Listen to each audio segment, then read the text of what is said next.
Բարի երեկո հարգելի հեռուստադիտողներ, Եվրոմեդիայի տաղավարում զրուցել ենք դեմոկրատական այլընտրանք կուսակցության նախագահ Սուրեն Սուրենյանցի հետ։ Պարոն Սուրենյան, շնորհակալ եմ հրավեր ընդունելու համար։ Ես եմ շնորհակալ։ Պարոն Սուրենյան, երևի թե սկսենք այս եկեղեցու շուրջ ծրագիրը, հա, կաթողիկոսին հեռացնելու մի նոր փուլ է մտնում։ Արդեն կարգալույց հռչակված Տեր Արամը Ստեփան Ասատրյան արդեն քաղաքացի, ինչպես հայտնի է, նրա միջոցով կարծես թե փորձում է եկեղեցում այսպես խժդժություններ ստեղծել, մասնավորապես երեկվա միջադեպին, հա, անդրադառնանք։ Երեք կարգալույց հռչակված քահանան փորձում էր պսակադրության արարողություն իրականացնել, որը եկեղեցական կանոնակարգին դեմ է։ Այսինքն այդ արարողությունը, եթե կարգալույց քահանան իրականացնել, դա օրինական չէր համարվելու։ Ու դրանից հետո այսպես զարգացում է սկսեցի, մեր Կիրակի օրը սպասվում է պատարագ Հովանավանքում, Նիկոլ Փաշինյանը ասել է գնալու եմ, իշխանության ներկայացուցիչները գնալու են։ Այն ինչ զարգացում են այս մասում հնարավոր, կարող է այդ Հովանավանքում այս պատարագը, ինչպես ասում են, վերածվի ավելի մեծ ինչ-որ գործողության, գնան Էջմիածին։ Տեսեք, ես շատ լավ եմ հիշում, ստոիկ, որ ձեր եթերում եմ առաջին անգամ հնչեցրել մի միտք, կանխատեսում, որն այսօր իրականություն է դարձել։ Ես ձեր տաղավարում հենց ձեզ հյուրընկալվել էի Վարդավառից 1 թե 2 օր առաջ, մամուլում տեղ գտած տեղեկատվության հիման վրա դուք ինձ հարցրել եք, արդյոք Վարդավառի օրը կարող է Նիկոլ Փաշինյան իր խոստացած հոգևոր հավաքը անի Էջմիածնում։ Ես ասել եմ ոչ ու կանխատեսել եմ նույն պատասխանի մեջ, որ ես վստահ եմ, որ հակաեկեղեցական կամպանիայի ավարտական փուլը համընկնելու է վաղարշաբաթի թիմ ընտրությունների հետ։ Ինչով են դրանք փոխկապակցված։ Որովհետև չէ, շատ ֆիզիկապես են կապված, որովհետև հա, տեղանքներում դա հասկանալի է։ Ռեսուրսի կոնսոլիդացիա, դուք չկարծեք իշխանության ռեսուրսները անսպառ են։ Իրանք ռեսուրսի կոնսոլիդացիա պետք է անեն, որոշակի այդ գործողությունները անելու համար, ընտրական ցիկլը դրա համար շատ հարմար ցիկլ է։ Այսպես թե այնտես հիմա իրենք վաղարշաբաթում ռեսուրսներ են, չէ՞, կոնսոլիդացնում ընտրությունների նպատակով։ Հիմա Հովանավանքում սպասվելիք միջոցառումը մեղք է պատարագ համարելը, դա ոչ թե ես եմ ասում, այլ եկեղեցու կանոնները։ Ոչ եկեղեցական որևէ այր իրավունք չունի կրոնական ծես վարել։ Դա կլինի հանգուցյալին հրաժեշտ տալու արարողություն, թե նորապսակների։ Մենք տեսանք, որ Սուրենյանցը փորձում էր պսակել։ Փորձում էր։ Հիմա մենք գործ ունենք ինքնահռչակ մեկի հետ։ Իսկ եթե ինքնահռչակ մարդու գործողությունները Նիկոլ Փաշինյանը քաջալերում է, նա ուղղակի հակադրվում է Հայաստանի Հանրապետության սահմանադրությանը, ավելի ստուգ դրա 17 եւ 18-րդ հոդվածներին, որովհետեւ ոտնձգություն է կատարում եկեղեցու անկախության դեմ, տվյալ դեպքում Ստեփան կոչվածի միջոցով դիվերսիա է իրականացնում եկեղեցու դեմ։ Այո, ես ենթադրում եմ, որ Նիկոլ Փաշինյանը Կիրակի օրը ինչ-որ մեսիջներ է հասցեագրելու կամ ինչ-որ վերջնաժամկետներ է նշելու ամենայն հայոց հայրապետի համար իր քստմնելի ծրագիրը միջև վերջ իրականություն դարձնելու։ Պարոն Սուրենյան, ներեցեք, բայց Ստեփան Ասատրյանն էլ ինքն էլ ասում է, որ կաթողիկոսն է կարգալույց հռչակված ու ինքը իրավունք չունի։ Այդ ո՞վ է հռչակել, Նիկոլ Փաշինյանը։ Դե Նիկոլ Փաշինյանը, այո, Նիկոլ Փաշինյանն ասում է ժողովրդի պահանջն է։ Նիկոլ Փաշինյանը Աստծո եւ մեր եկեղեցու միջնորդն է։ Դե ինքը ասում է, ես ժողովրդի կամքն եմ իրականացնում։ Կատարյալ խայտարակությունը 21-րդ դարում խայտարակությունը Երբ մեկը սահմանադրության ոտնահարումով ու սահմանադրական կարգի տապալումով իրեն բոլոր ոլորտների առաջնորդ է հռչակում։ Նիկոլ Փաշինյանը կամ Սուրեն Սուրենյանցը կամ որևէ աշխարհիկ այր ինչ իրավունք ունի որևէ հոգևորականի կարգալույց հռչակի անի կամ կարգալույց եղածին վերականգնի։ Սահմանադրության 17-րդ հոդվածից բխում են բազմաթիվ այլ կարգավորումներ, բացի դրանից գոյություն ունի եկեղեցու կանոնակարգ։ Կանոնների մի ամբողջ համակարգ, որով եկեղեցական հոգևոր կյանքը կանոնակարգվում է։ Այդ նշանակում է ձեր ասածը, եթե ձեր ասածի տրամաբանությամբ փորձենք այդ Ստեփան Ասատրյանի գործողությունները արդարացնել, այդ նշանակում է ավտոմատ հիմա մենք պիտի ելակետ ընդունենք այն կեղծ փաստը, որ Նիկոլ Փաշինյանը ամենայն հայոց կաթողիկոս է։ Բայց այդտեղ է խնդիրը, իրավունքի խնդիր կա, ինքնության եւ իրավունքի խնդիր է սա։ Դուք լսել եք ազգային ժողովում հայտարարությունները հոգեվորականների մասին, ԱԿՊ-ի գործակալներ։ Եվի խոսապում եք այդ բառն էլ ասել։ Ավելի շատ Բոսյակ էր ասում։ Բայց եթե վարչապետ ազգային ժողովի երկրի թիվ 1 ամբիոնից դες բառեր ասելուց չի նեղվում, դուք առավել եւս նեղվելու խնդիր չունեք։ Հետո Եվ ինչ, այդ երբ հայտնաբերեց, որ եկեղեցականները Բոսյակ են կամ ԿԳԲ-ի գործակալ։ Այդ ինչու իր աչքերը բացվեցին այն բանից հետո, երբ Հայաստանը խայտառակ պարտություն կրեց 44 օրյա պատերազմում եւ դրանից հետո ստիպված օտարների պահանջներ սկսեց բավարարել։ Ոսենց Բայց եթե լսենք, հա, ինչպես են իրենք մեկնաբանում, սա օտարի պահանջ չի, ասում եմ մեր հանրության շրջանում այդ պահանջը կա, որ ուզում են կաթողիկոսի։ Ինչու ոչ բոլոր պոպուլյար գործողությունները, ասում եմ, դրանց անհրաժեշտությունը Նիկոլ Փաշինյանի մոտ առաջացան պատերազմից հետո։ Ինչու մենք ունենք միանգամայն այլ Նիկոլ Փաշինյան, երբ պատերազմը չէր եղել։ Ուզում եմ հիշեցնել։ Երբ որ մի խումբ մարդիկ Էլի իհարկե իշխանության քաջալերմամբ նոր հայրապետ շարժում էին սկսել, ինչ-որ հիշում եք երբ մի բան կար։ Այդ փուլում հիշում եք Նիկոլ Փաշինյանը ինչ էր ասում։ Շատ տրամաբանական, շատ ռացիոնալ, շատ իրավական, շատ եկեղեցասիրական եւ խիստ բանական պատասխան էր տալիս։ Ասում էր, որ պետությունը իրավունք չունի միջամտել եկեղեցու ներքին գործերին։ Հիմա ինչ է փոխվել։ Այն է փոխվել, որ երկու խնդիր զուգակցվել են իրար եւ Նիկոլ Փաշինյանը գնում է այս գործողություններին, որում այս հարցակումը միայն եկեղեցու ուղղությամբ չի, էլի դուք շատ լավ գիտեք ընդհանուր համատեքստը, որ երկրում ստեղծվել է։ Հիմա մեկիկ չեմ ուզում էլի բոլոր դրվագները կրկնել։ Ասում եք ինչ է փոխվել, երկու խնդիր է առաջացել։ Նիկոլ Փաշինյանը ամեն գնով պիտի վերարտադրվի, իսկ դրա համար ներքին դիմադրության բոլոր կենտրոնները պետք է չեզոքացվեն։ Ինչը արվում է, որտեղ կրկնում եմ, թիրախում միայն եկեղեցին չէ։ Հիմա դուք ինձանից լավ կարող եք մյուս բաները թվարկել։ Եվ երկրորդ խնդիրը Հայաստանի առջև ձևակերպված դրված են, ընդ որում ոչ միայն Բաքվի կողմից, օտար մի շարք կենտրոններից կոնկրետ պահանջներ, որոնք Նիկոլ Փաշինյանը պիտի կատարի, իսկ երևույթին հենց դա էլ նրա վերարտադրության գինն է։ Այս երկուսի զուգակցումը բերել է նրան, որ Հայաստանում հաստատվում է տոտալիտար կառավարում։ Ահա թե ինչ է կատարվել։ Շատ մեծ քաղաքագիտական ունակություններ, մտքի թռիչք, չգիտեմ, մեծ աշխարհայացք ու մտահորիզոն պետք չի հասկանալու համար, թե ինչ է կատարվում Հայաստանում։ Զարգացումներ ուր են տանելու, գիտենք, որ նաև են ձայնագրության մասով, որի կաթողիկոսն է նաև առնչվում, վարույթ կա։ Մեկը դուք եք նշում, հեսա ասում եք մի հատ ձայնագրություն, քրեական գործ փաստի։ Կանոնավորման կհասնեն։ Քրեական մեղադրանքի առաջադրման կհասնեն։ Հանրային հետապնդումը չէ՞ մա կոչվում դա։ Քրեական գործ կհարուցեն կաթողիկոսի դեմ համարյա կանխատեսելիորեն, դա կլինի ճնշման գործիք, որպեսզի հարկադրեն նա ինքնական մեռանա, կամ ճնշման տակ եռանա։ Եթե չեռանա։ Եթե չեռացավ, ես դա էլ չեմ բացառում, բացարձակապես չեմ բացառում, որովհետև տեսեք, տաբուները այս իշխանությունները արդեն ջարդել է։ Եթե վարչապետը գիտակցաբար գնում է մեկի կազմակերպած պատարագին, որ այդ պատարագը կազմակերպելու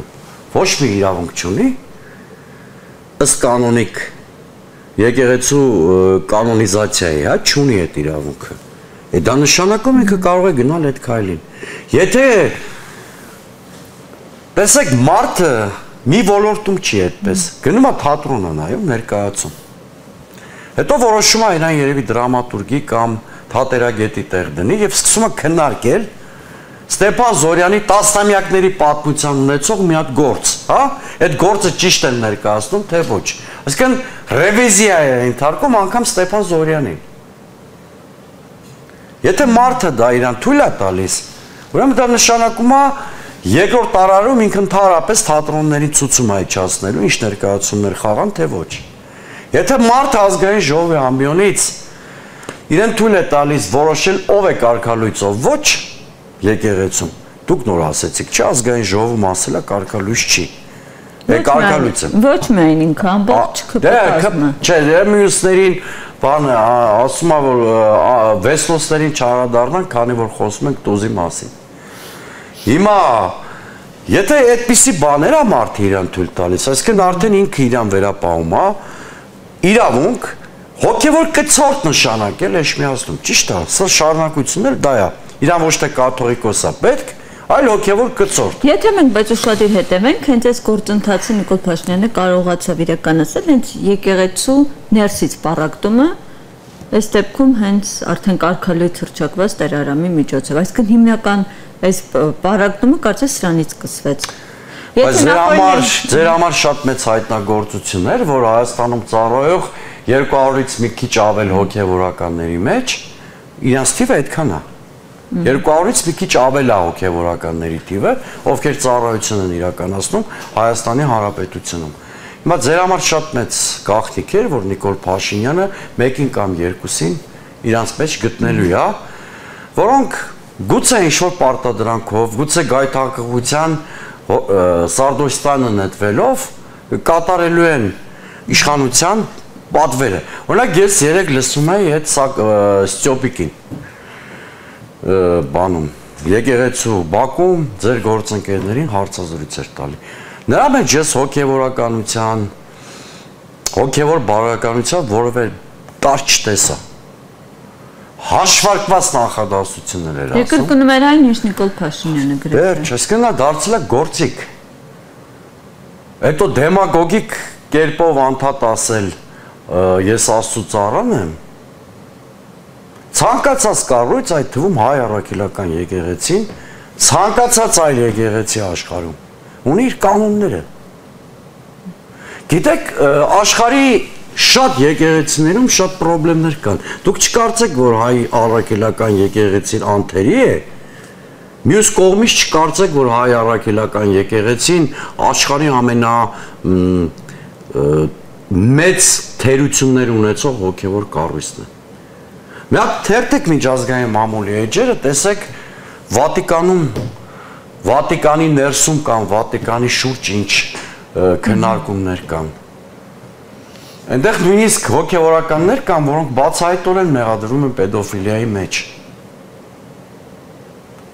Բայց որևէ աշխարհիկ կառավարության մտքով, օրինակ Իտալիայի կառավարության, կամ որևէ աշխարհիկ կառույցի միջոցով մտքով չի անցնում գտները խոթել Վատիկանի պատերից ներս եւ զբաղվել Վատիկանի ռեֆորմի հարցերով։ Դա հենց իրենց հոգևոր իշխանությունների սրբազան պարտականությունն է։ Այո, մեր հոգևոր տունը հայ առաքելական եկեղեցին ունի ռեֆորմների կարիք։ Դրա մասին, օրինակ, ես տարիներ շարունակ խոսել եմ, առանց ամանարկելու որևէ հոգևորականի, առանց թիրախավորելու որևէ հոգևորականի, առանց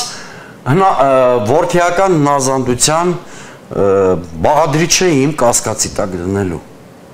Ես քաղաքական գործիչ եմ եւ պարտավոր եմ զբաղվել այն համակարգի ռեֆորմներով կապելագործմամբ, որի մեջ գործում եմ։ Ես կարող եմ իմ կարծիքը հայտնել։ Օրինակ ես տարիներ առաջ միջև այս խնդիրները ես X էի ասում, որ եկեղեցու նույն ծիսակարգերի ժամանակ օգտագործվող լեզուն, որով հաղորդակցվում են իրենք հավատացյալ հոտի հետ, ավելի հանրամատչելի հայերենով պիտի լինի, որպեսզի հասարակության ավելի շատ շերտերի համար ընկալելի լինի։ Բայց ես երբեք ինձ թույլ չեմ տվել քննարկել այնպիսի հարցեր, որ համաձայն Հայաստանի Սահմանադրության 17-րդ հոդվածի բացառապես եկեղեցու իրավազորության ներքո են։ Դու գիտեք, որ կուսակրոնության ուխտի հարցը էլի բացառապես եկեղեցու ներքին քննարկման թեմա է։ Դե բան շնորհակալ դե հասկանալի է, որ եկեղեցական կանոնագրքով է կարգավորվում, բայց եթե այսպես հաշվի առնենք, որ իշխանությունները հենց կանոնագրքի հետ էլ եկեղեցու համաձայն չեն, իրենք ասում են, որ պետք է փոխենք։ Իսկ ինչ է նշանակում կանոնագրքը։ Խնդրեմ, թող հրաժարական պետք է փոխենք։ Հարգելի Քրիստինա, չեն առաջնորդում ըստ շատ բարձ բան եմ, չէ՞ ասում։ Իրենք եթե ունեն ռեֆորմի ծրագիր, իսկապես եկեղեցու ամեն քաղաքացի հավատացյալի նկատի ունեմ իրավունք ունի նման ծրագիր ունենալու ռեֆորմի։ Դուք էլ իրավունք ունեք ձեր նկատառումները ունենալու, ես էլ իրավունք ունեմ։ Բայց դրա համար կա մի ազնիվ եւ զուլալ ճանապարհ։ Եթե իրանք կարծում են, որ երկրի թիվ 1 մարտահրավերը այն է, որ եկեղեցին ռեֆորմների չի ենթարկվել, ահավասիկ պարտավոր են նույն պահին, երբ դրա մասին բարձրաձայնում են, հրաժարվել իրենց բոլոր գործադիր եւ օրենսդիր լիազորություններից, դառնալ սովորական քաղաքացիներ եւ առանց գործադիր եւ օրենսդիր լիազորություններ ունենալու հետամուտ լինել եկեղեցու ռեֆորմի հարցին։ Լավ, էլ ոնց բացատրեմ, որ որևէ իշխանություն դրա վարչապետը կլինի Նիկոլ Փաշինյանը, Սուրեն Սուրենյանցը թե որևէ մեկը եկեղեցու ռեֆորմով զբաղվելու հարցում կաշկանդված է, համանadrությունը արգելում է։ Հրաժարական տա Նիկոլ Փաշինյանը, գուցե եկեղեցու ռեֆորմի նրա ծրագիրը ինձ էլ դուր գա, օրինակ։ Գնամ կանգնեմ կողքը, մանավանդ այդ հարցում իմ գիտելիքները ավելի շատ է։ Պատմաբան եմ, գուցե մի երկու խելոք խորհուրդ էլ ես տամ։ Իրավունք չունի, որտեղ վարչապետի կարծիքը նշանակում է հրանք իրավապահ մարմիններին, հրանք դատարաններին, օրինակ, նա ասեց ազգային ժողովի ամբիոնից, որ Վարդան Ղուկասյանը դուրս շփոթվի քաղաքական եւ հանրային կյանքից, եղավ քրեական հետապնդում, չէ, ես չեմ ասում Վարդանը հրեշտակը։ Բայց իր հրեշտակ չլինելու հարցում իշխանությունը 7 տարի ժամանակ ուներ։ Բայց 7 տարում դատական վերդիկտ կատարեք Վարդան Ղուկասյանին անցյալում կատարած հանցագործություններից որևէ դրվագով, թողընտրությունների մասնակցելու իրավունք էլ չունենար։ Կամ հիմա ձեզով է թույլ տվել այդ մարդու անմեղության կանխավարկածը խախտեք։ Ինչի մի ձայնագրությունը դատական վերդիկտ կայացնելու դից ուժեղ կրվան, հա։ Մեր մասը հիմա մեզ բան ենք զրուցում։ Զրույցի կոնտեքստից մի հատ բան կարան կդրեն։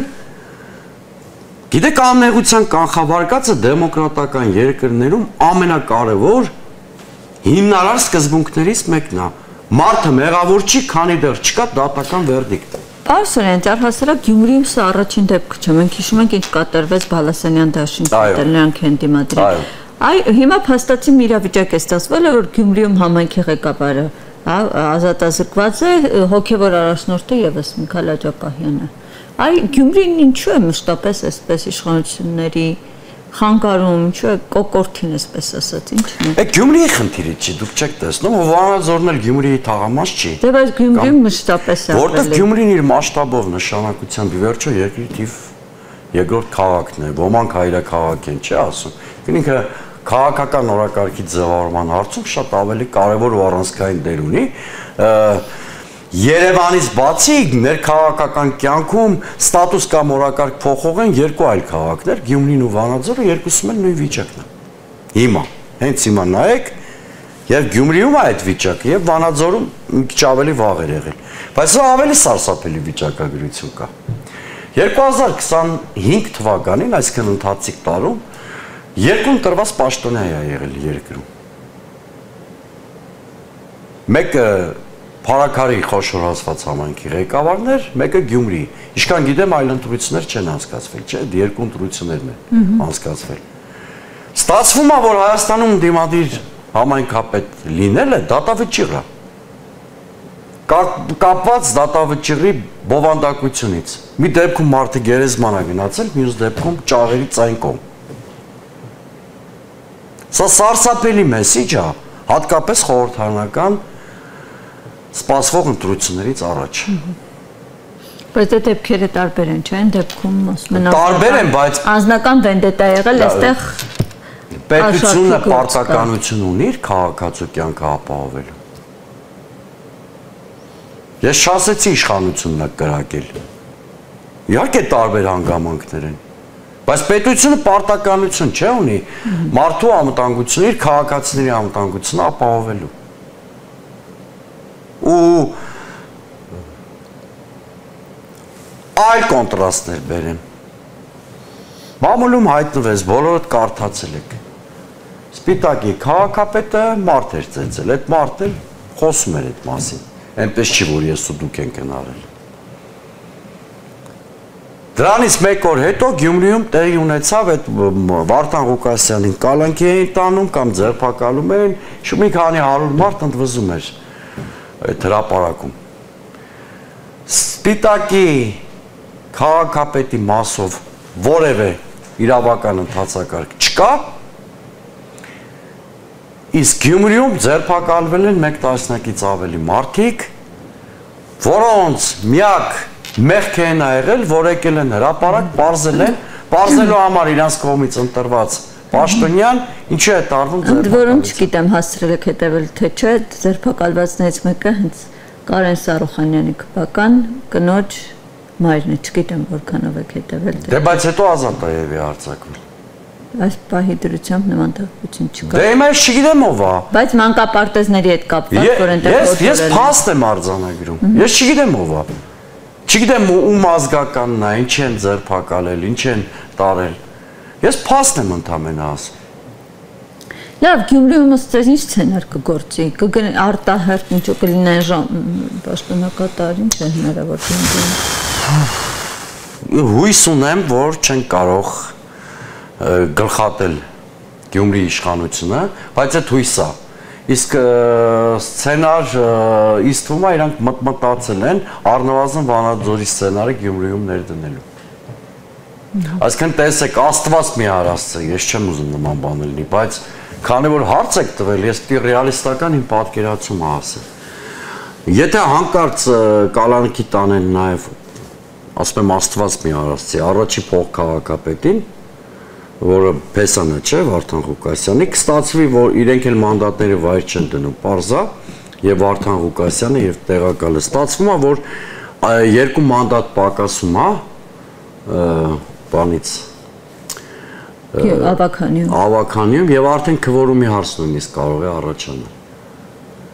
Այսինքն անկառավարման էլեմենտ են մտցնում, կառավարման ճգնաժամ են առաջացնում, որովհետեւ Երևանից ԺՊ-ի տեսքով էմիսար նշանակի։ Սարիկ Մինասյանի անունն է հաճախ շրջանում։ Դե հնարավոր է նա։ Բանը պահանջարկված գործազուրկ կա, որտեղ հաստիկ է ազատվում Սարիկ Մինասյանին տանում է։ Ինքը լավագույն էլեկտրիկն է։ Հետո ինչ ասեմ։ Ես կոչ կանեմ բազմաթիվ մարդկանց միայն օրվա կուրսով չմտածել։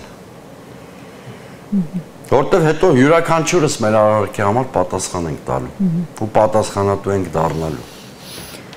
Պարոն Սուրնյան, բացի Վարդան Ղուկասյանից նաև հայտնի դարձավ, որ վճիռ է կայացվել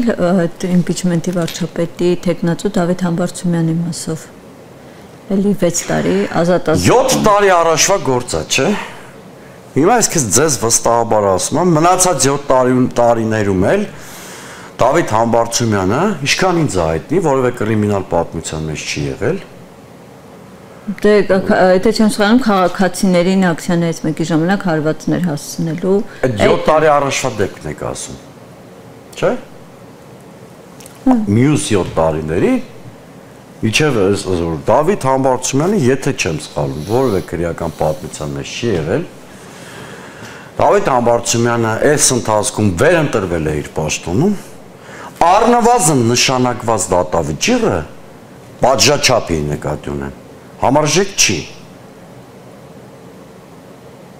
Շատ խիստ է, ոչ համարժեք պատժաչափ են նշանակել, առնվազն։ 7 տարվա վաղեմության իրադարձությունն էր, դրանից հետո անձը ցույց է տվել, որ քրեական բարքերով չի ապրում, շատ հանգիստ կարող էին էլի պատժեին, եթե հանցագործություն արել, բան չունեմ ասելու։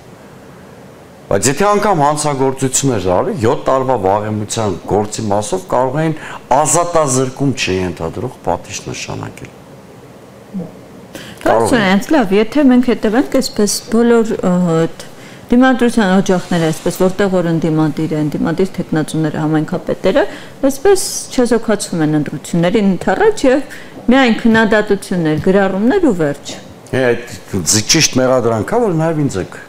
ասիագրում։ Տեսեք, ընդդիմությունը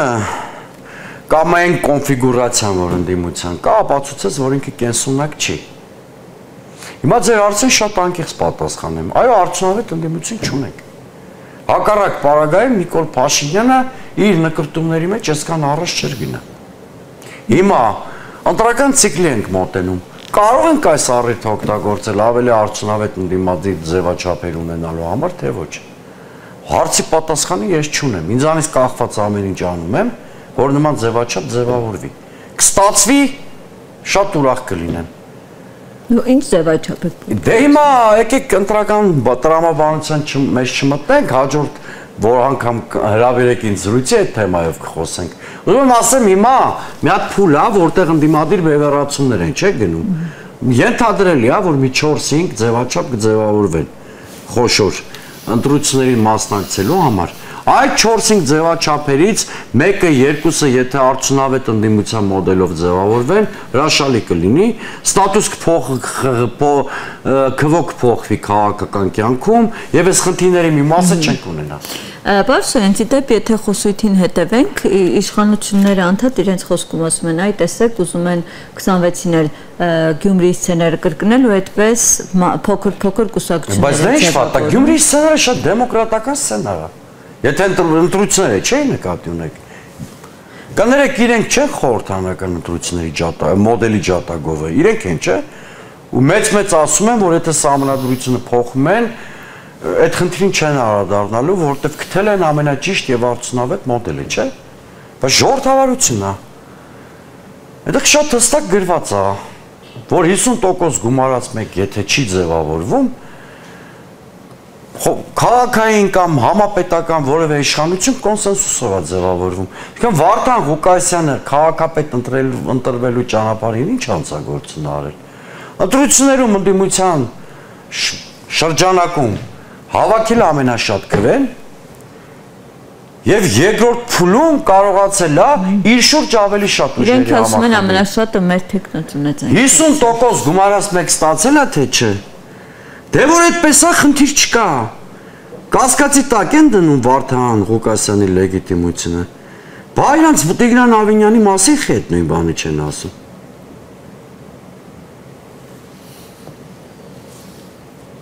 Այդտեղ ինչ։ Բա էլի չէր հավաքել ամենաշատ շատ բանը 50% գումարած մեկ Տիգրան Ավինյանը չէր հավաքել, բայց քաղաքապետ է, չէ՞։ Որտեվ գտավ մեկին խմբակցություն կազմեց, կոալիցիա հետ կազմեց, ձևավորեցին իշխանություն։ Հիմա այսինչ զրույցներ ընդհանրապես։ Բանը, հա, վերադառնում ենք հին հունական դեմոկրատիային, հա, ով որ բարձր գոռան, հա ճիշտ է։ Կամ ընտրությունների ինտրարշավի ժամանակ ես եմ զգուշացրել։ Մենք մասնակցել ենք Գյումրիի ընտրություններին, ես տասնյակ անգամներ ասել եմ, որ մերժելով ԿՊ-ին մերժելով հանդերձ հայտարարում եմ, որ Վարդան Ղուկասյանը լավագույն այլընտրանքը չի, որտեղ անձնական խոցելություն ունի, բազմաթիվ քրեական գործերով, գիտեք։ Ես ասել եմ դրա մասին, բայց Գյումրիի ընտրությունը սա էր։ Մարդիկ ընտրեցին 5 խմբակցություն, որոնցից 4-ը կոնսոլիդացվեցին կոնկրետ տեխնացուի շուրջ եւ դեմոկրատական ընթացակարգով ընտրվեց Գյումրիի քաղաքապետ։ Ես կամ իշոր մեկը ով ենք, որ Գյումրեցու ընտրությունը խմբագրենք։ Շնորհակալ եմ։ Ես եմ շնորհակալ զրույցի համար։ Հարգելի հեռուստադիտողներ, հիշեցնեմ, որ զրուցում ենք Դեմոկրատական այլընտրանք կուսակցության նախագահ Սուրեն Սուրենյանցի հետ։ Շնորհակալ եմ հետևելու համար։